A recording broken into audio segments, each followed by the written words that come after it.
সোমবার থেকে রাজ্য জুড়ে আনুষ্ঠানিকভাবে শুরু হয়েছে 2026-27 শিক্ষাবর্ষের স্নাতক স্তরের ভর্তি প্রক্রিয়া।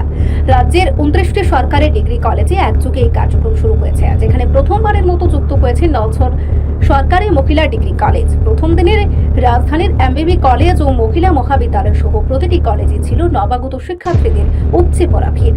উচ্চশিক্ষা দপ্তরের প্রকাশিত মেধা তালিকার ভিত্তিতে এবারের ভর্তি প্রক্রিয়া সম্পন্ন হচ্ছে।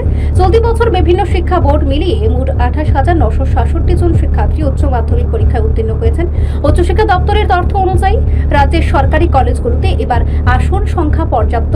গত শিক্ষাবর্ষে অর্থাৎ 2025-26 শিক্ষাবর্ষে আসন সংখ্যা ছিল 31,954টি। তবে নতুন কলেজের অন্তর্ভুক্তি এবং নতুন কোর্স চালুর ফলে এবছর আরও 205টি আসন বৃদ্ধি পেয়েছে। বর্তমানে মোট আসন সংখ্যা দাঁড়িয়েছে 32,159টিতে।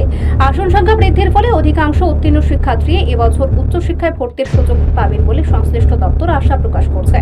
ভর্তি প্রক্রিয়াকে কেন্দ্র করে কলেজ প্রাঙ্গণগুলো শিক্ষার্থীদের পদচারণায় মুখর হয়ে উঠেছে। সুশৃঙ্খলভাবে মেধা তালিকা অনুযায়ী ভর্তি কার্যক্রম সম্পন্ন করতে সব ধরনের প্রস্তুতি নিয়েছে কলেজ কর্তৃপক্ষ। শিক্ষার্থীদের সুবিধার্থে এবং কোনো জটিলতা এড়াতে পুরো প্রক্রিয়াটি নিয়মিত পর্যবেক্ষণ করছে উচ্চশিক্ষা দপ্তর। মহাবিদ্যালয় কলেজে আমরা এখন বর্তমানে বসে আছি, তো সেখান থেকে আমি কলেজের অধ্যক্ষ ডক্টর অর্জুন গুপ বলছি।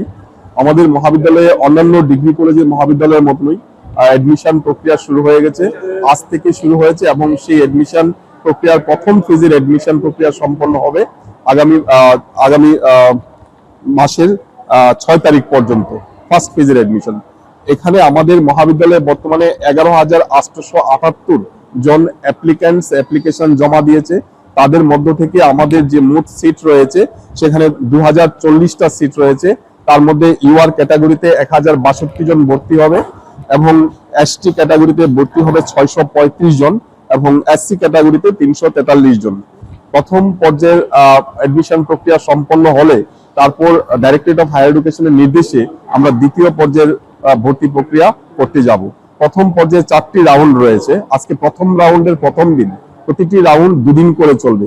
আজকে যেটা মেরিট লিস্টে যারা সুযোগ পেয়েছে, এই মেরিট লিস্ট আজকে এবং কালকে ভর্তি প্রক্রিয়ার জন্য বিবেচিত হবে।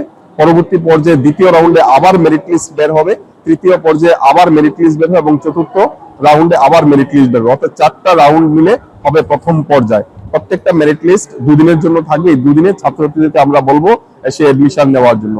মহারাজা বিবিতে ভর্তি হওয়ার জন্য বেশ উৎসাহের সঙ্গে ছাত্রছাত্রীরা লাইনে দাঁড়িয়ে আছে এবং ভর্তি প্রক্রিয়া আমাদের কিছুক্ষণের মধ্যেই শুরু হবে। আমরা সবাই প্রস্তুত আছি, অধ্যাপক অধ্যাপিকারা প্রস্তুত আছেন এবং আমাদের ছাত্রছাত্রীরা ভলান্টিয়ার্সরা যারা নতুনদেরকে অ্যাডমিশনের মধ্য দিয়ে বরণ করে নেবে, তারা উৎসাহের মেজাজে সার্ভিস দেওয়ার জন্য অপেক্ষা করছেন। তো এমবিবি কলেজে যারা ছাত্রছাত্রীরা অ্যাপ্লিকেশন জমা দিয়েছেন এবং ভর্তির জন্য মেরিট লিস্টের আওতায় এসেছেন, আমি অধ্যক্ষ হিসেবে সবাইকে আবেদন করব যে তোমরা আমাদের মহাবিদ্যালয়ে এসে অ্যাডমিশন প্রক্রিয়ায় অংশগ্রহণ করো। ধন্যবাদ। রিপোর্ট সংবাদ প্রতীক্ষা।